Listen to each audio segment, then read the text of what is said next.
Welcome back, everybody, to another episode of Dived Into Diet, and I am with the star of the show, Lucas Schmidt. Lucas, I'm geeked out around what we're about to talk about. Oh, really? You know why? Why? Because I'm trying to build muscle. Okay. And I want to make sure I'm getting enough protein in. Mm-hmm. We're talking about protein powder. Protein powder. All the dudes, the girls at the gym, Yep. they've got their shakers. Yep. And I just don't know what's in them. Okay. So let's go over it. All right.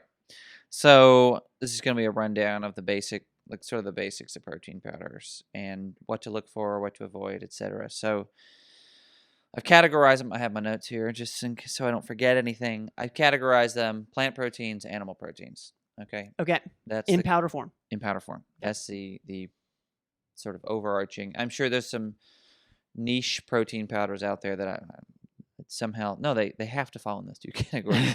We're not eating space rock protein powders. I don't know. So let's talk about the advantages of both. Protein powders, the primary advantage of protein powder is you can get higher amounts of protein in your day in a sort of convenient way, right? There's no cooking required. You just mix it in with a liquid and you drink it. Yep. It's convenience. That's the primary reason I would encourage someone to use a protein powder is convenience and to increase your overall protein intake. Most people do not consume enough protein in their diets. They just don't. There are 3 macronutrients: protein, carbohydrates, and fat. They have their own importance. Protein, based on how we consume it, people, if you based solely on how much we consume, you'd think it's the least important, but it's actually, I think, the most important because it's used in so many different functions in your body. It's sort of like the scaffolding, where they say we're mostly water, or not, a big percentage of us is water. Yeah. Well, the sac and scaffolding that holds all that juice in there is mostly protein. So it's very important. It's as far as the gym is concerned, it's helping you build muscle. So it's interesting. And recover. I feel like for protein, it's about the structure. Yeah. As much as like where maybe fat can be energy. Yeah. Carbs, energy. Yeah, you're on the right track. So protein can be energy, but it's not ideal. Protein is better preserved for muscle growth and muscle building, tissue repair, things like that. Yeah, fat and carbs they're used typically in the energy, although fatty acids are used in hormone production and immune system regulation, so they're super important too. So proteins, that's the main reason I would encourage someone to drink protein. Something that protein powder will not do is just magically make you more muscular. People think, I do think there's this idea, oh yeah, I'm going to drink a protein shake today. I'm like, are we going to the gym today too? Are we doing that as well? If the answer is no, you're getting some protein in your day, and that's good. I'm not going to, but you're not, it's not a lamp. It's not a genie lamp, right? To build more muscle, you must stimulate growth by challenging the muscle to grow. You have to exercise. So your resolution shouldn't be, I'm gonna have my protein shake. Well, that's fine. If your resolution is, I want more protein in my body to maybe improve my physique, that can happen. But if your resolution is, I want bigger biceps, protein by itself ain't going to cut it. Got it. You got to stimulate those biceps or whatever insert muscle group. So that's just one of those things I want to dispel. Types of protein. In the plant category, I'm just listing the most common. There are little other kinds that I'm not going to mention because they're not common. Okay, they're uncommon. So pea protein and soy protein are the most common plant proteins out there. They are the cheapest to manufacture and extract from plants. Then you have hemp and flax protein. Okay, so I'm not including plant sources of protein like nuts and beans, because this is about the powders today. So there are tons of sources of protein, but we're talking about powders. So those are the most common ones. In animal proteins, I was going to say something, but I'll get to it in a second. Animal proteins, you have casein and whey. Okay, there are protein powders made from beef protein, like the meat. Kind of a weird thing. I wouldn't recommend. if you're gonna get your animal protein, go whey or casein. Um, so, but it is possible to powder meat. It's just kind of gross. So, why would it matter which kind you're drinking? Bioavailability is the primary reason to pick between these two. Bioavailability means how easy is it for my body to use, how quickly is it going to absorb, and how much of it am I going to absorb. Mm-hmm. Animal proteins are 93 to 100% bioavailable, which is really good. You're going to use them. Whey protein is like the most studied protein on the planet, and it is the most absorbable by the body. I believe it has a 100% bioavailability rating, particularly goat whey, whey from goat's milk. So it's a dairy protein. We're talking dairy here. Casein and whey are extracted from dairy products. Okay. So, now, what are the downsides of those? Gas, bloating, hard stool, constipation. Those are common. Or if you have an intolerance to whey or casein, I believe I have one because when I quit drinking casein and whey, my prevalence of canker sores plummeted. So I was getting them all the time. So it's common for people to be intolerant to them. So that's the downside.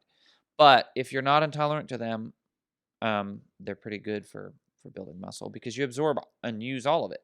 And that comes also down to amino acids, which is sort of what proteins are made of. It's strands of these particles. And the profile, meaning there's multiple amino acids of casein and whey, the profile is excellent. It's very high in all of your essential amino acids, meaning your body doesn't make them. You have to eat them to survive. So casein and whey have all of the essential amino acids in plentiful quantities, and you absorb them. Downside, if you're intolerant, you're going to know, and you're not going to feel good. Even if you're not intolerant, you're still going to maybe have some gas and bloating. Okay. So, plant proteins, not as bioavailable. We're talking like 50% bioavailable. So 22 grams of pea protein next to 22 grams of whey protein are not the same. And this is chemically proven. This isn't like speculative, okay? Now, some plant advocate out there is going to say, no, no, no. All the essential amino acids are in pea protein. Technically, yes, they are. Technically, it's a complete protein. But methionine is in such a low quantity, it almost doesn't count. That's one of our essential ones, methionine, that is so low that, again, you're not getting, it's like on paper, it's a complete amino acid profile in pea protein and hemp protein, but they're low. Okay. Okay. It's like, okay, I guess you skirt past the finish line on that one. I'm not trying to knock.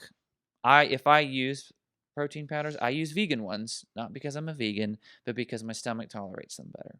So that's why you would do. Yeah, and like, you can still get some protein, and a lot of plant proteins nowadays are pretty good about mixing to kind of increase the amino acids. Like one has more methionine, so they mix it, right? Got it. So that's cool. But again, they're not as bioavailable, and that's because the plants protect themselves in casings and membranes, their cells. So your body can't, before it passes through the digestive system, it can't suck up all the protein. So you lose some of Got it. it. Okay. So Got it. you just consume more of it to get the same amount. Okay. Okay. Sorry, game changers. You're wrong about peanuts and the peanut protein being as good as steak. It's not. Chemically, it's impossible. Just sorry. It's not true. So that isn't to say you can't get adequate protein from plants. You can. You just have to do a lot more. So things to avoid in any of these are additives like sugar and another downside I will say for the animal protein powders, more commonly they're cheaper and they've got a bunch of crap added to them, like sugar, mostly sugar, like bulking proteins. Avoid bulking proteins. They're full of crap. They're not good for you. They're high in calories on purpose to help you hard gain. These guys that want to just eat more protein in healthy sources. Like change your diet. Don't eat crap to gain extra weight. So you're going to find artificial sweeteners in these. You're going to find extra fat that's unnecessary. You're going to find added sugar is the primary culprit here. And the reason I target animal protein powders in that regard, it's not that doesn't happen in plant protein powders, But typically, the vegan protein powders are already more health conscious. Like that's typically why people reach for those. Right. So they're more likely to be cleaner. Got Okay. it. So my favorite vegan protein brand is Sun Warrior. You can get it on Amazon. There are other good brands out there, I'm sure. And then the last thing I'll talk about is concentrate versus isolate.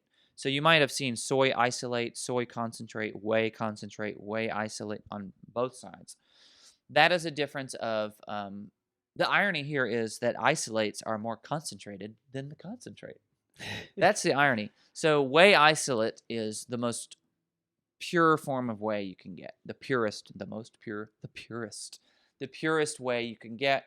It's a more thorough extraction process, pulling the whey out of the dairy. So that's the difference. Concentrate is sort of, you're going to find other fillers and things in there to sort of compensate for that lack of, it's just not as pure. So that's all. It's super interesting. Real quick, what's your thoughts on hemp protein? Is that? Yeah, I like hemp protein. It's considered, again, on paper, a complete protein, plant protein, which is kind of rare, but it's a little pricier. So it's a little pricier. I like if I have to use pure plain hemp, most proteins don't taste great by themselves. Hemp isn't the worst taste. It's kind of nutty. I kind of like that. And is there a non-dairy way? Is that like a? No, it can't be. Can't be. No. Okay, so anybody who's lactose intolerant, or well, that doesn't say there's lactose in whey protein, so that's a good distinction. Lactose is a form of sugar. Okay. That's present in dairy, and the extraction of whey separates it from that. Oh, interesting. So if you don't, if you're not, you can try it. Now, again, you might not be tolerant to dairy for other reasons besides lactose, and then it might be the whey. Got it. You just have to kind of trial and error it, or you could take a food allergy test. Super interesting. Yeah. Protein powders. We did it. Guys, protein powders. Hope this brought you guys some value. Lucas, man, I appreciate you. Thank you. All right, guys, this has been Dive Into Diet. As always, we'll see you guys next time. Don't go away. All right. I think we got it. I think we can do it.